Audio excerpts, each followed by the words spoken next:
Hi, Phil Lindsay here, Peep Magazine, and we're here at the Grosvenor Casino in Newcastle at the Showdown at St James's for the show, Steve Wraith show on September the 25th. Part of the reason that show's all come together is down to partly your dad as part of the setup with the whole Black Flash promotions and everything coming together. So we thought we'd grab you and Tommy. We've got Tommy Taylor here, he's been around the gym for quite a while now, and you're going to be moving, you're going to be going as an amateur, is that right? Yes, I do believe so, yes. When the amateur season starts, I think I'm going to crack on with that. Have a good few years doing that. For those who don't know you, what's your story? What's your boxing story? How did it begin? Oh, it was quite a few years ago. I think I ended up watching Rocky. I think quite a few years ago, and I thought, well, I want to do that. And I seen my dad's trophies, because my dad used to do a bit of boxing. Yeah. And I seen his trophies, and I was like, I want them. My dad was like, well, you're going to have to earn them yourself. So I started off in Granger Park in about 2011, I think it was. I had 2 fights out of there, and then I basically packed it in because I wasn't really happy training there, and I just wasn't really interested at the time. Then I gave it up for a few years, and then 2014,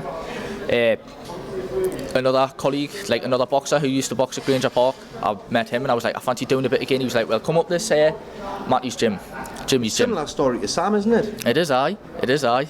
Funny enough, it is. And then, about 2 years ago, then I went to Matty and Jimmy's gym, and then it all took off from there, really. And where you are now, so preparing to go amateur. How old are you now?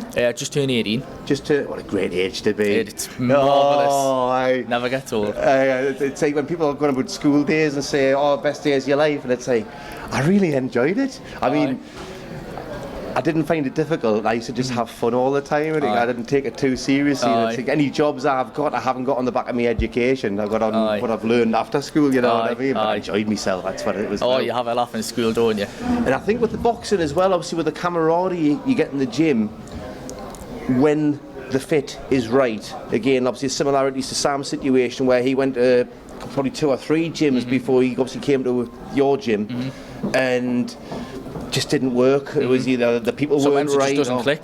Sometimes you don't even know why, but it just you don't feel like, can I get my words across? You don't feel comfortable in that environment, and there might be lovely people, there might be great coaches, but just the setup, just it could be anything at all. But if you're not comfortable, then I would advise you to just move on. You know. The thing is, people change as well. Exactly. It's like the people say, oh, I'll never change, but it's like the same person at 16 years old, as 25-year-olds, at 35 could think about the same topic and have completely different views because they've lived, they've learned. Definitely, you're always changing. And if you haven't changed, then you've wasted whatever years of your life. If you've never changed, you've wasted them years. So, has it always been boxing for you? No, believe it or not, obviously I used to think I was going to be a footballer. Thought I was going to be a footballer until them dreams were shattered when I actually couldn't kick a football. I kind of played football to save my life, and then I was just a little. Been a goalkeeper?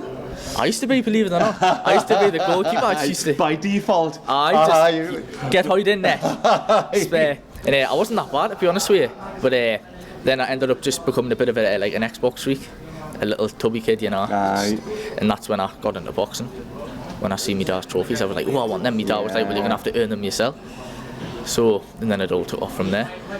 Now, your dad sees his son through rose-tinted glasses, but I think at the same point, as a dad of a fighter, you're going to be that bit more careful of it. So it's not like putting him on stage and saying, oh, he can't sing, but oh, doesn't he sound lovely or whatever.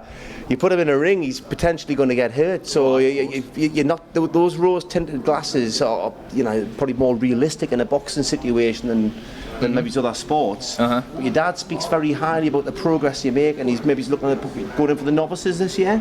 Definitely. With confidence. I don't like to boast or brag, but I do believe I'll do well. Great. He said it, not me. But I do believe I'll do very well, and if I don't, then I'll be rather disappointed. So I do have high expectations going in there.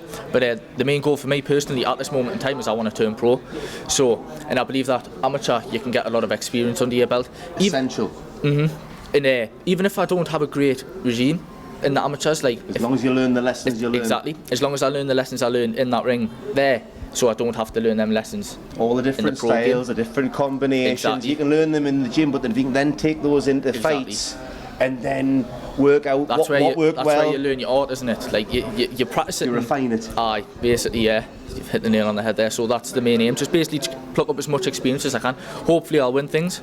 But the bigger picture for me is get the experience. Get the experience, and then. And at 18 years old, it's perfect. Because if you can get the experience, a couple of years, whatever it takes, whenever you feel right to make the step over. Aye.